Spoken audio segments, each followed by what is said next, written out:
Good morning on this Sunday, July 13th, and welcome to the Georgia Gang.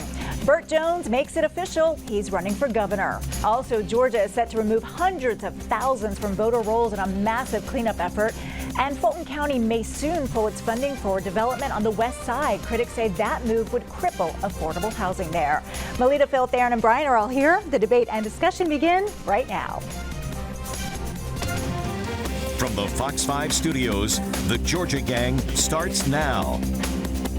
Here we go. The race for Georgia governor is heating up. Lieutenant Governor Burt Jones has officially jumped in, becoming the second major Republican to announce a campaign to succeed Governor Brian Kemp. Now let's get right to the panel to discuss because we've got lots to talk about. Phil, we'll start with you. What did you think of the Lieutenant Governor's campaign announcement and kind of how he rolled out the campaign?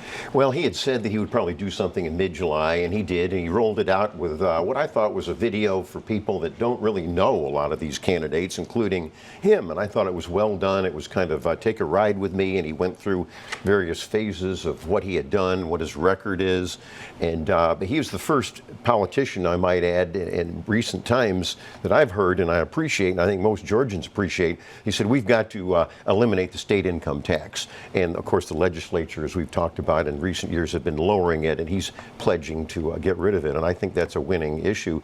And I think he's got a money advantage too, and I think that he's running a course against Attorney General Chris Carr in the primary next May, the Republican primary, and so I think he'll have that money edge.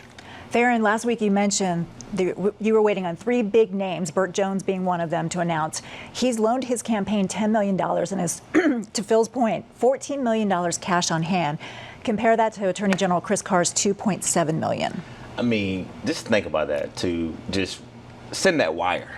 I mean, nobody did. I mean, I don't $10 know. million. I can't imagine that. I can't. I don't think any of us can. I don't count y'all's money. But no, Lord, it just shows you two things. One, he's independently wealthy. Two, it also shows that he's not playing. He's like, hey, I'm going to go ahead and show you all that I'm going to literally put my money where my mouth is. The other thing that's interesting about this, though, is that will he get the Trump endorsement? And I did say last week the big three. I said Raffensperger, Burt Jones, but I'm going to add a third person. And this is breaking news.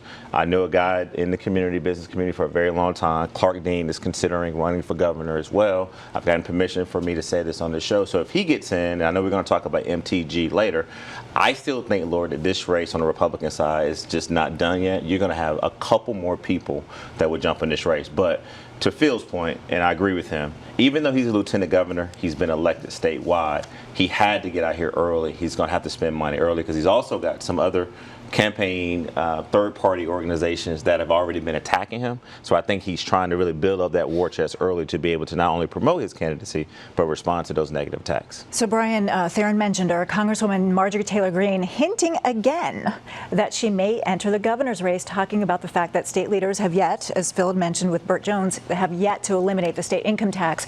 What could an MTG candidacy do on the Republican side? Does that split the Trump vote? Because we assume that Burt Jones is going to have some of that Trump vote, and obviously Marjorie Taylor Greene would if she jumps in. I think that MTG getting in would be the biggest problem for Burt Jones that you could think of. Obviously, finances are not going to be a problem. And he does have some political organization from having run statewide already. That's an advantage that MTG doesn't have.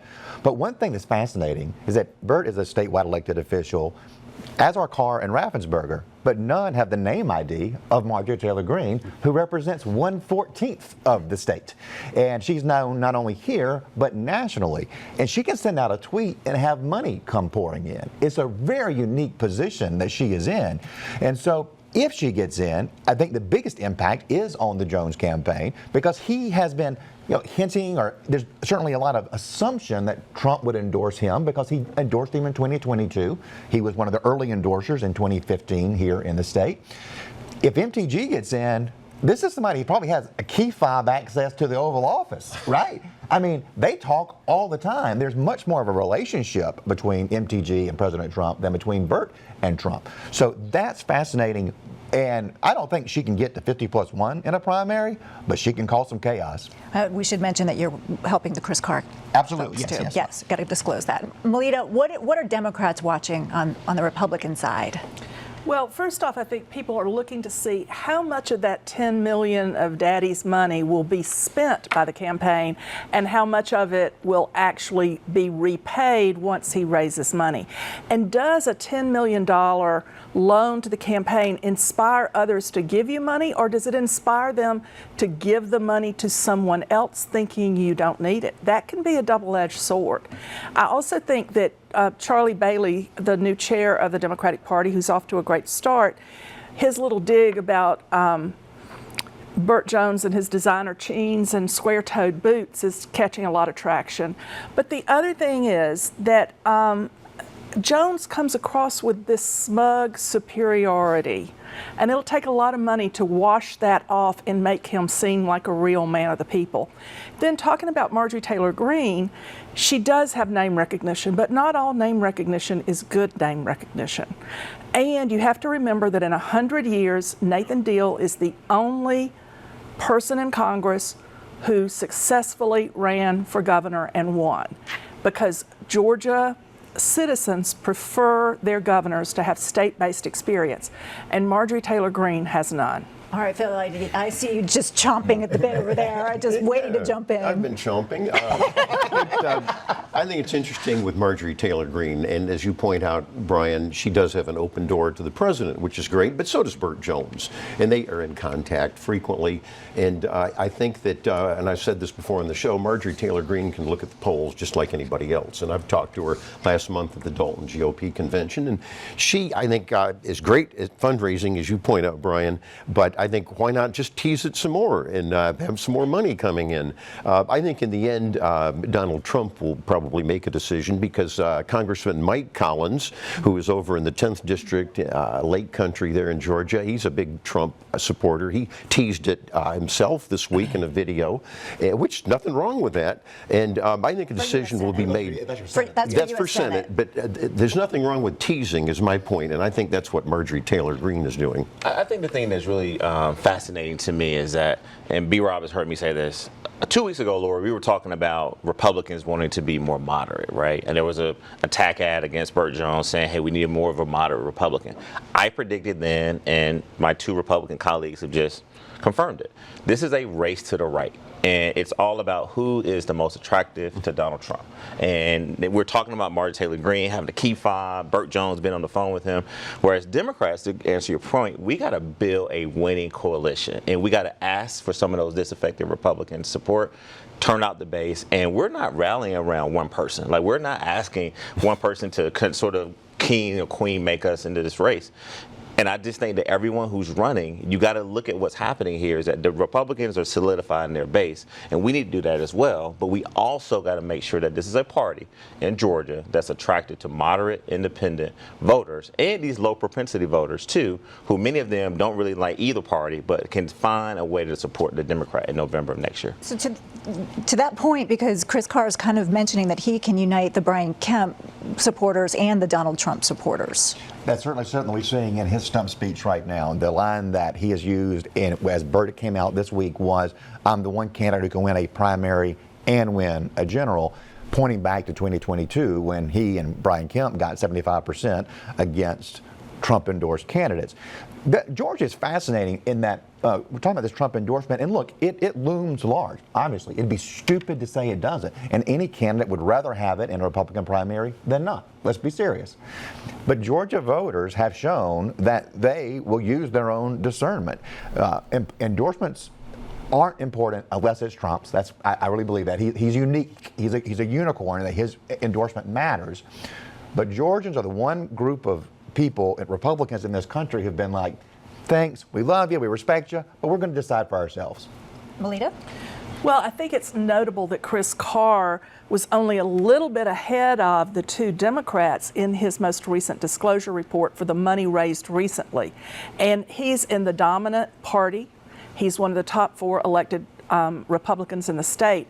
And for him to be only a small bit ahead so far this year in year-to-date fundraising of the two Democrats is very telling, because you would expect him to be having raised more than $1.25 million in this most recent period. Phil, just because you mentioned Mike Collins, I just want to get your take on if he enters the U.S. Senate race. Well, I think he's keeping his powder dry. And again, I think Donald Trump is going to be a big voice, and who's going to do that. The good news for Republicans, and we got to remember who's going to be at the top of the ticket next year in these primaries. And in the Senate race, it's John Ossoff on the Democrat side, who's polling still at 47% unfavorable rating, which is terrible for an incumbent. That's great news for Republicans and those in the political center that don't like Ossoff. And so with Mike Collins, I think he's ready to go, and I wouldn't be surprised if he did it. But He's doing more than teasing. He's doing more than teasing. Ossoff's campaign war chest will have to give Collins and everybody else pause. He's had a big haul. $15 million on hand is real money. And look, I ran into Buddy Carter this weekend. I'm going to tell you, I've never really conversed with him. I think, with $2 million, I think he told us what he raised. I mean, he's willing to put a lot of money. $2 million in. Yeah, put $2 million in, but he only raised $1 million. Yeah. Right? But he's got to put more money in. But I actually, we left Lori not agreeing on much. But the guy was very personable. He was working the room. And, my relationship with Mike Collins, I think the guy's been just solely loyal to Trump. I don't know what else he can run on but that. Ridiculous. And that's it. We got to leave it there, folks. Coming up, Georgia kicks off a massive cleanup of nearly 500,000 inactive voter registrations, one of the largest purges in U.S. history. We'll discuss. Have a question or comment for the Georgia Gang? Email them at georgiagang@foxtv.com. Georgia is launching what could become one of the largest voter roll cleanups in the nation. The AJC reports Secretary of State Brad Raffensperger's office has mailed notices to approximately 478,000 inactive registrants, those who have moved, not participated in recent elections, or whose mail was returned, warning that their registrations could be canceled if they don't respond within 40 days. Melita? Well, this is a huge number of canceled registrations. More than 100,000 of them are people who received, the local voter office received notifications that no address. More than 100,000 haven't voted in more than 5 years. Because we have that check the box when you get your driver's license, we may have a lot of people who check the box and never intend to vote. So sadly, it's a representation of how many people do not choose to vote. Brian, you're pretty tight with Secretary of State Brad Raffensperger. Are you always surprised when this creates a lot of controversy, because there are a lot of notices that go out to these folks about whether or not they can cancel their registrations? I have a real problem with the use of the verb, or noun, I guess, purge in this situation. Purge suggests that it's somewhat arbitrary, right? Like, you no longer can vote. That's not the case. These are people who can't be found, who are not responding to multiple attempts to find them by the state, and who in most cases have moved to a different county or a different state. We are in a highly dynamic state with a booming economy. There's a lot of people coming in and coming out. This is modernizing and cleaning up the voter rolls to make sure that every voter is a legal American citizen eligible to vote in Georgia. By the end of this week, Raffensperger's office, since he took office in 2019, will have sent out 4 million of these notices. So we probably have one of the cleanest voter rolls, most up-to-date in the entire country. And a lot of it is because we're part of a national system. So when somebody moves to another state from Georgia, we're notified. Some people want to do away with that national system. It is a mistake. It creates efficiencies, and it creates voter and election integrity. Theron, do we have one of the cleanest voting rolls in the country? You got to look at the studies. I mean, some studies have shown and I think it is a purge, I'm going to call it what it is, that it does not, like these non-eligible voters, Lori, a lot of them are not even voting. And so what the Republicans are trying to say is that, we're trying to clean up the rolls and trying to, kick people off the rolls who are not eligible to vote. And that's what concerns me. And I think Andrea Young from the ACLU said it best. Let's make sure that we're not dealing with eligible voters' registration and kicking them off the rolls. But I'm going to say this as a Democrat, and this is where I think we got to shift the argument, Lori. You've taught me that in media training, here's the thing. The Secretary of State has said you got 40 days. Every single candidate, he or she running for office right now, every single voting rights organization, voter registration organization should ask for that list, and we should encourage those people to do it as well. Because look, I recently moved. It took me a little while to go ahead and switch it up. Now I did get the mail notices, but I'm the one that checked the mail in my house. My wife never checks the mail. And so we both had to finally say, and here's the thing, and by the way, go vote on Tuesday's election, I had to go and figure out where my new voting location was because I always vote early. And so this time, this past election we just had, so I had to go use the website. But even though it came in the mail, even though I'm a super voter and I come on this television station every week and try to inform people, I also was a little lax in doing it. So there are people who get divorced, people who hyphenate their names. I just encourage every organization to look at what the Secretary of State has done this time, but let's make sure that people know to check their mail, go to my voter page, and if you say that you're inactive, report it in writing, and then let somebody know and ask for help to make sure that you are registered in the right area. And it is a very easy website to use. It is. 91% of Georgians are registered. 91%. Well, we need more. And let me just say this: registration is up in the state. It's a lie that the Democrats say that there's voter suppression, and I think that ought to be emphasized here. And yes, and people do move. I'm going to echo Melita's point. I know, and so I don't see why you're surprised that this is happening. And all 50 states have to do this. It's just something that a responsible government does. All right, Melita, last word Well, on the this one. DPG will be calling voters who are on the list to be dropped. And there's a voter protection hotline at 888-730-5816 that people can call to get assistance if they are confused by the notices they receive. Okay, in a related subject, a Georgia appeals court has affirmed that county elections officials must certify vote totals by the deadline set in state law, even if they have concerns over election integrity. The court said officials can investigate and report issues, but cannot use those concerns as a reason to hold back certification. I don't think we're surprised by that ruling, Brian. No, and really, truly, this does not block a candidate's ability to challenge an election. The certification is part of the process. Once it is certified, you can then go to court and raise all these issues.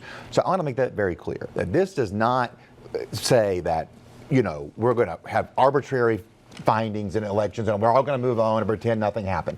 There is still a legal process that can take place. This is to make sure that there's no local board that is creating hijinks that hold up the entire state's reporting on an election. One county could throw a wrench in the process. This prevents that from happening. The fact that this case went this far, Lori, to me is absurd. Now, you're still going to have election deniers that'll go out here and say that the election was rigged and that it was stolen and all that. But what I just think is that if the law says you have to certify by a certain time, let's make sure we're also giving these elections department the resources they need to be able to handle the load. Because if you're going to enforce the state law, let's make sure they have the funding. And we said every single election season on this panel, what do we say? We praise the poll workers. We praise the people who have to sit in there and do the recounts and all the machines. Let's make sure they have the funding. But no, this case shouldn't have went this far. But I'm going to warn you, even though you have this new ruling, election deniers, they will still be able to vocalize their obstruction and sort of opposition to the election results. You claim there's deniers. I don't know if you're talking about Stacey Abrams or who you're talking about. I think y'all got more on the Republican side. But it's called questioning, which you have every right to do. Just for example, in DeKalb County, this wasn't a presidential race or a governor's race. In DeKalb County, the Dominion system a couple years ago just switched the votes all of a sudden. And so you have a right to question that. It was questioned, it was corrected, and so let's not get into this denier business. Now, it is clarification. We needed the clarification for this. But here's the thing: it's not. You can't. But do you have people that were denying the election on the Republican side, Phil, before the votes were even certified? And then also, you only made one person. We had people who actually were indicted and was prosecuted for being election deniers. And that's fine. The courts make a decision. Okay. That's fine. I don't have a problem with that. All right, I'm getting the rap in my ear. Coming up, Fulton County considers pulling out of a key development fund in Atlanta's Westside, what it means for affordable housing and property taxes next. Join the discussion on the Georgia Gang Facebook page and watch past episodes on the Georgia Gang YouTube channel. Fulton County leaders are considering stepping away from the Westside tax allocation district, a move that could cut off nearly $10 million a year in funding for development in Vine City and English Avenue. Supporters argue those funds could avoid a hefty property tax hike, while critics warn it would slow or stall affordable housing and community projects. Theron, are you surprised about this proposal? Well, let's just, for our viewers, not assume everyone knows the Vine City English Avenue neighborhood. This is one of the most historic neighborhoods because a lot of African American business owners and people live there. And Atlanta University Center, you know, I always talk about Clark Atlanta University. We're right next door to this thriving neighborhood, which, by the way, Lori, has been gentrified. Now, for you to announce that you're not going to actually go forward with extending the TAD, the tax allocation district, to bring more affordable housing there, it's just, I actually think it's wrong. The city of Atlanta wants to extend. I need to find out why Fulton County. I think, you know, Bob Ellis had a comment about it, but we're talking about an area also, Lori, that was promised a lot from developers, i.e. Arthur Blank and the Georgia Dome and all those folks. And they're going through now some other issues where there's been changes, land has been bought from this community. So this is a community that needs me and others to speak up for them. And people have been preying on this community, Lori, because it's so geographically located in a great area with access to the Gulch, the stadiums, and all this new entertainment that's about to come to the area. But we should extend this TAD. And I think we should not only extend this TAD, I think we should extend every single TAD in Fulton County in the city of Atlanta because the region needs it. Phil? Well, you mentioned Commissioner Bob Ellis, who's questioning this, and I'll answer you. Okay. He says there's a surplus for this tax district and that money can be relocated. Mm-hmm. And it can also stop this outrageous millage rate we can talk about that in a minute, that some of the Democrat commissioners are proposing, except for Rob Pitts, who wisely says this is crazy, we don't need it. And so, and I'm glad you pointed out the district and its needs, and no one would disagree with that, but I think there's still money there to continue, and Fulton County is probably has got to get tougher with these developers. We might all agree on that with some of the sweetheart deals to kind of help this issue. So I think it'll sort out. And because you mentioned it, Phil, it is quite a millage rate hike that they're proposing for Fulton County. Yes. And so this could alleviate that if we could have a repurposing of this money. It won't totally alleviate it, but it could actually help. But when did we start not trying to be a thriving county and to really uplift our neighborhood? There's a surplus in the tax. The state has a surplus, and there's still things that they don't want to do as well. Let me move on to one more issue that I know we want to talk about. Brookhaven removed the colorful glass from its new city center dome after backlash from residents who said it looked more like an ice cream cone than a civic building or a Lego set. That's what I would describe it as. Now city leaders are figuring out, what comes next, who pays for the pricey panels, and apparently who's on this coveted VIP guest list. Brian, I hear you didn't make it. I did not make the cut. But you live in Brookhaven. You talk so highly of Brookhaven. There is no unpaid person who is an evangelist for Brookhaven more than I. Not one, right? And somehow I didn't make the cut. And look, I'm ready to celebrate. I'm ready to celebrate partly getting my lane on Peachtree Road back that's been blocked for 2 years. That's going to be awesome.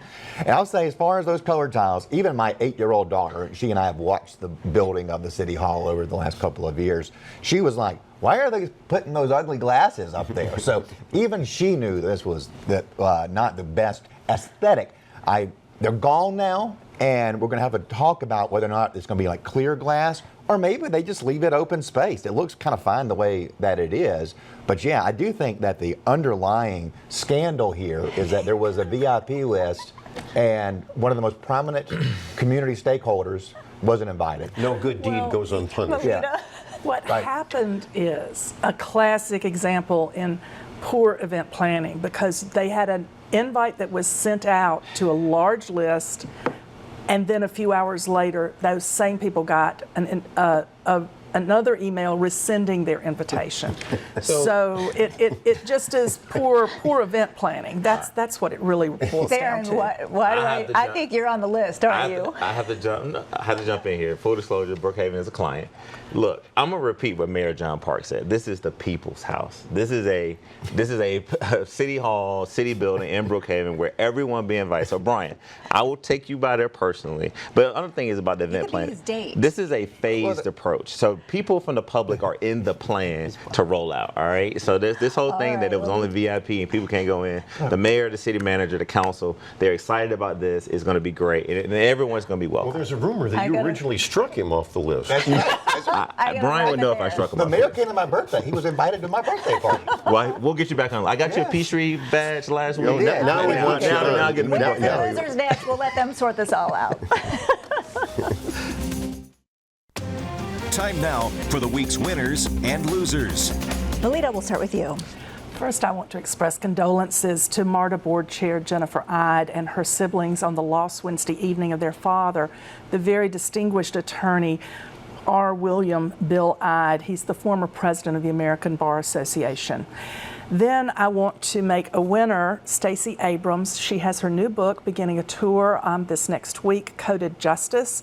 It's a page turner, and she usually makes the New York Times bestseller list with these books, and this is the third in a series. And then I'll say kudos to Charlie Bailey, who's off to a good start as Georgia Democratic Party chair. All right, Brian, you got to get that Stacey Abrams book. Oh, I've already ordered 3 on Amazon.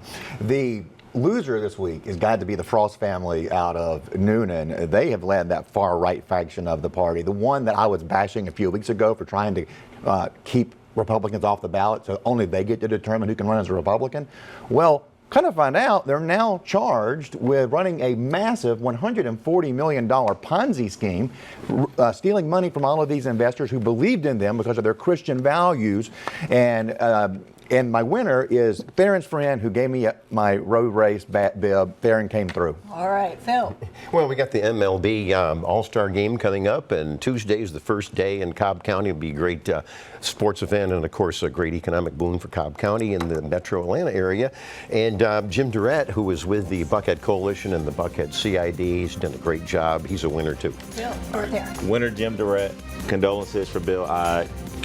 Thank you to you. And also Shane Sims in Athens doing great work helping convicted felons while they're in prison. All right, make it a great week, everybody.